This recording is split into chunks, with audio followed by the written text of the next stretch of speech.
What is up, DS3TV? We are back for another video. This one is another one by Extra Credits, and this is Extra History, the Irish Potato Famine, Isle of Blight, and yeah, you know what was I always found this is actually something that's pretty morbid and dark that I probably have always found funny to me because it wasn't um like it's not like it's not funny that people had died, right? But it's funny to me that like everybody decided to subsist off of one entire crop. Now I might be proven wrong because we're watching this video and it's gonna go in depth about it, and it's different parts to this because we're watching Extra Credits, so might be proven wrong, but yeah, that's something I've always have like I've talked to people about, and kind of definitely had my fun like thinking about like why would you just decide to subsist off of one entire crop and like nothing else, like just potatoes. But yeah, so let's get into the video, and also subscribe to the channel. Want to get to 1,000 subscribers by my birthday. Yeah, so let's get into it and play. The first thing the farmer notices... Oh, also, what do I want to say?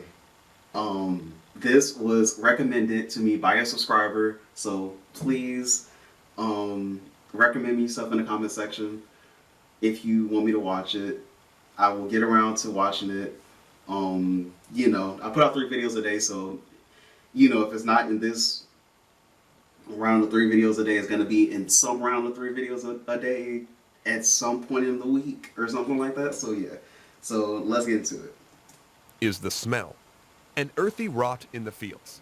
The Irishman walks into his potato field to find the plants turning brown and wilting. He digs up a tuber and finds it slimy like a bar of soap. When he slices it open, brown mucus oozes out. The whole crop is the same. It'll be a hungry year. But he will survive, because this isn't Ireland in the famine year of 1845. It's the United States 2 years earlier. And this man has no idea how this blight will devastate the country of his birth.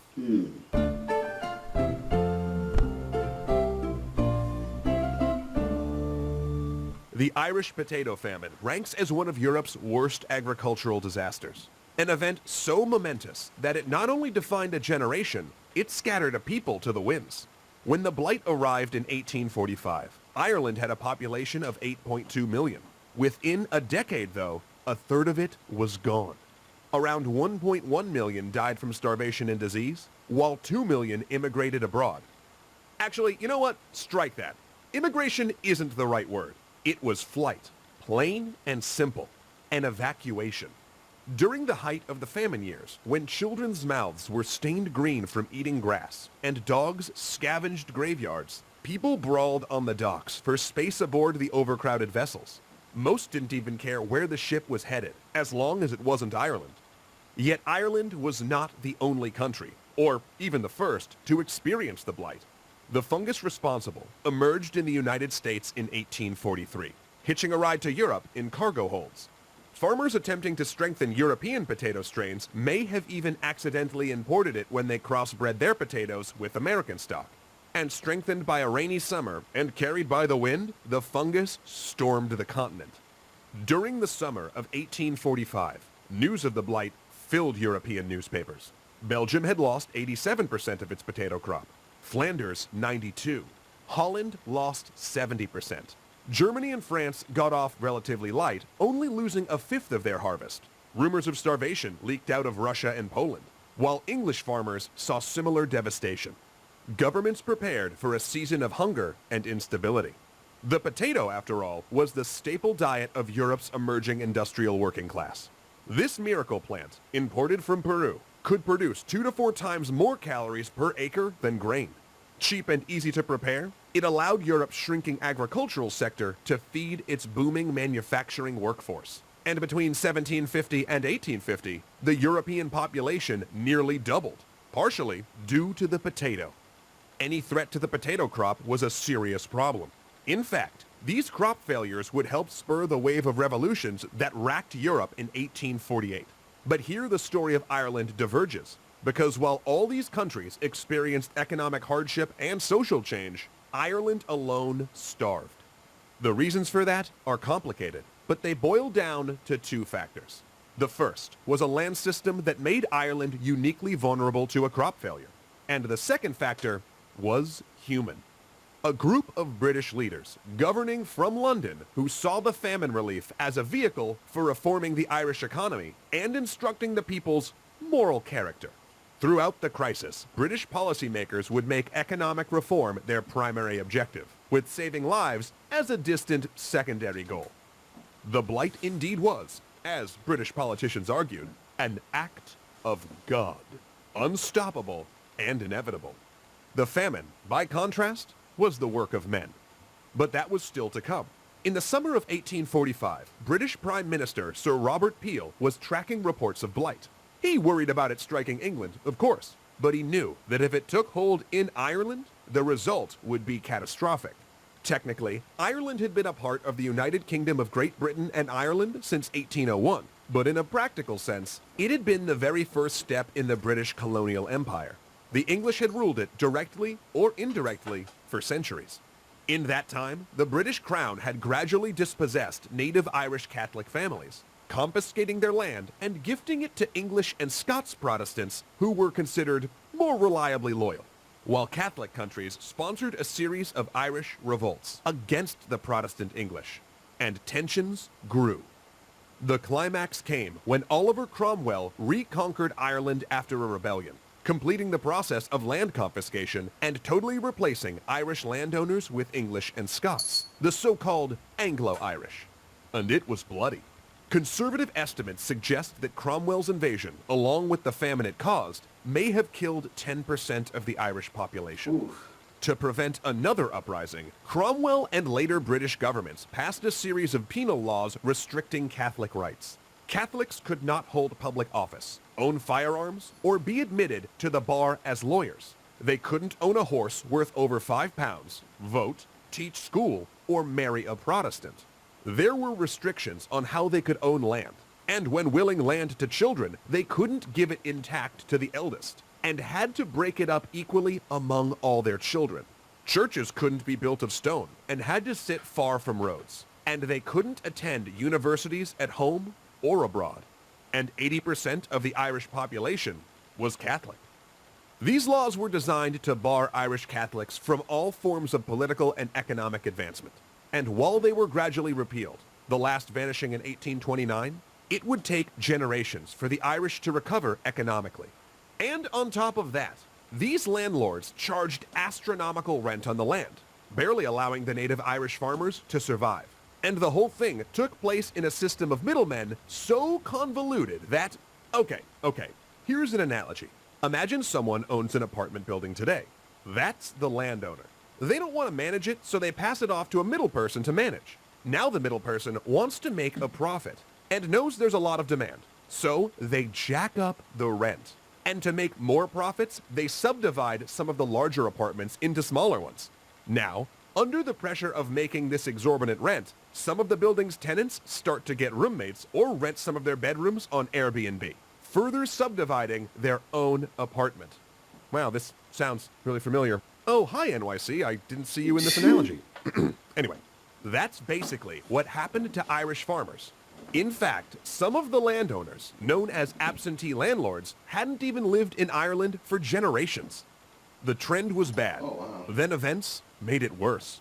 During the Napoleonic Wars, Irish goods suddenly became a major part of British imports, as the war cut off suppliers in France.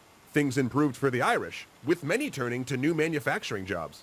But then, Napoleon was defeated. French goods returned, and the burgeoning industrial sector collapsed.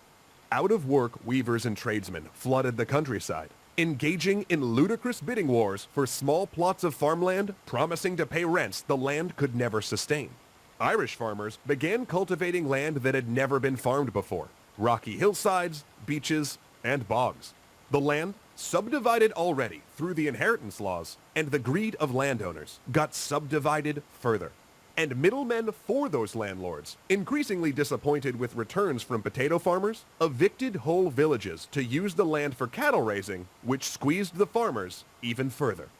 By 1841, 45% of all agricultural holdings were under 5 acres, a consequence of population explosion paired with a land system that depended on chains of landlords, often 3 or 4 deep, leading back to England. Wow. Only one thing allowed people to survive. You guessed it, the potato. A single acre of potato plants could produce 6 tons of crop per year, enough to feed a family of 6. No other crop provided such a yield. But many Irish families were larger than that, and the rent still had to be paid. But it makes sense. Like, okay, so like since I'm seeing this now, it makes a lot more sense to why like they would you know have like like this crop would be very important. Like as I'm watching this now. And definitely I can see like how the crop is very important and why it was so important too. To the farmers. In the decades leading up to the famine, the shrinking plots of land gave most no more than a subsistence living. Ireland was already the poorest country in Europe. Before the subdivision, most families at least had a cow. But in the decades before the famine, the more expensive cow disappeared, replaced by a pig. Milk, butter, eggs, and herring disappeared from the peasants' diets. Cash crops like barley and oats vanished, replaced by more potatoes. Visitors were shocked at the depth of Irish poverty. The majority of the country went shoeless, and many in the countryside wore literal rags. In towns, landless workers lived by the pawn shop, pawning their Sunday clothes after attending church, buying them back on Friday payday, wearing them to church again, and then repeating the cycle. But those same visitors were often astounded by the peasants' hardiness. Irish peasants were strong and often good-looking. Scientific testing, so popular in the Victorian age, found that the average Irish peasant was both taller and stronger than both English and Belgian ones. And it was due to their diet, eating nutritious, vitamin-filled potatoes 3 meals a day. But in August of 1845, Irish farmers walked into their fields and smelled rot. The blight was in Ireland, but London had a plan to use this crisis to remake Ireland.